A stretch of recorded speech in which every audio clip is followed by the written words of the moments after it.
नमस्कार मित्रांनो, जय महाराष्ट्र. मित्रांनो, या ठिकाणी मोठी बातमी समोर येत आहे. उद्धव ठाकरे यांच्यावरती विश्वास ठेवून उद्धव ठाकरेंच्या शिवसेनेत पक्षप्रवेशासाठी अक्षरशः मातोश्रीवर रांगा लागल्याचं चित्र या ठिकाणी समोर येत आहे. उद्धव ठाकरेंची शिवसेना संपली असं म्हटलं गेलं असलं तरी देखील आता उद्धव ठाकरेंवरती पुन्हा एकदा महाराष्ट्रातील जनता आणि कार्यकर्ते या ठिकाणी विश्वास ठेवून पुन्हा एकदा उद्धव ठाकरेंच्याकडे या ठिकाणी परत येताना दिसत आहे आणि उद्धव ठाकरेंच्या शिवसेनेत मोठ्या संख्येने या ठिकाणी प्रवेश होताना आपल्याला दिसून येत आहे. त्यामुळे महाराष्ट्रभर पुन्हा एकदा उद्धव ठाकरेंच्या शिवसेनेची ताकद वाढतानाचं चित्र देखील या ठिकाणी आता स्पष्ट होत आहे.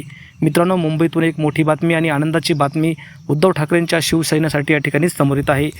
मुंबईतून एक मोठी बातमी येत आहे. रेल्वेच्या मुंबई डिव्हिजनमधील कामगारांनी उद्धव ठाकरे यांच्यावरती विश्वास ठेवून या ठिकाणी मातोश्रीवर येऊन पक्षात प्रवेश करत आपला राजकीय पाठिंबा उद्धव ठाकरे यांना जाहीर केला आहे.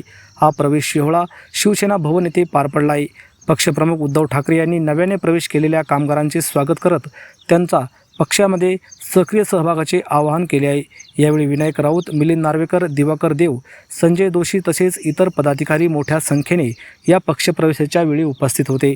या प्रवेशामुळे रेल्वे कामगारांमध्ये पक्षाची ताकद वाढणार असल्याचा विश्वास देखील यावेळी नेत्यांनी व्यक्त केला आहे. तसेच कामगारांच्या प्रश्नावर ठोस भूमिका घेण्याचे आश्वासन देखील यावेळी पक्षप्रमुख उद्धव ठाकरे यांनी कार्यकर्त्यांना या ठिकाणी दिले आहे.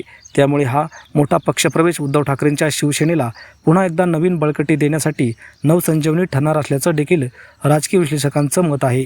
तर मित्रांनो, तुम्हाला या पक्षप्रवेशाबद्दल काय वाटतं? तुमच्या प्रतिक्रिया कमेंट बॉक्समध्ये नक्की व्यक्त करा. धन्यवाद. जय महाराष्ट्र.